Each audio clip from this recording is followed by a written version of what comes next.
campuran buku pula. Okey, baik. Dapat okey.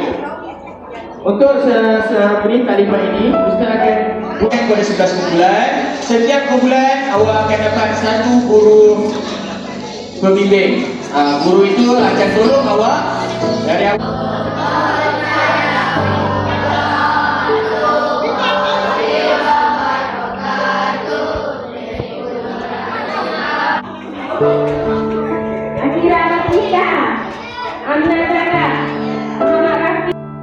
Setiap kumpulan siapa sedia usaha. Tak kisahlah awak isi bidding form ke, sukan ke.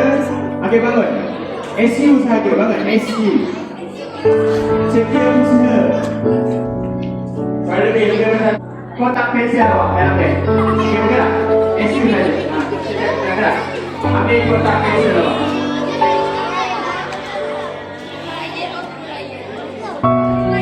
Cikgu Nur Nazira. Okey.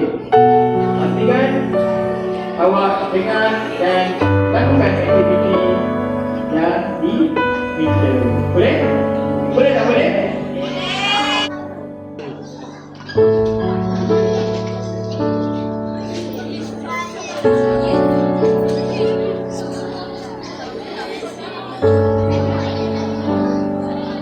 Okey. Kumpulan satu dulu kat raya tu, nampak raya tu. Kata sampah saja. Okey, gerak. Kumpulan satu. Duduk dalam bulan. Rapat kat tiang tu.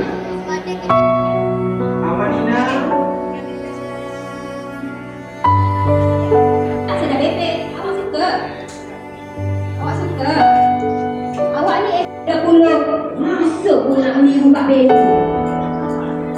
Kak Bena tu masa awak perkataan penulisan penerusi tulis 1/10.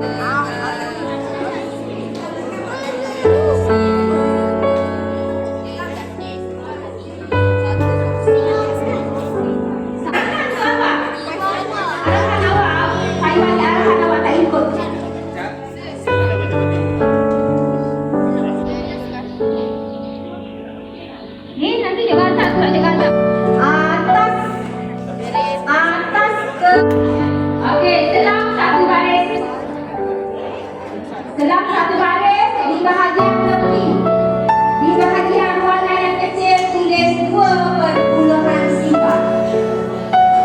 Tulis 2/sifat. Okey. Sebelah garis yang luar, yang warnanya yang panjang dengan huruf besar. Ini antara contoh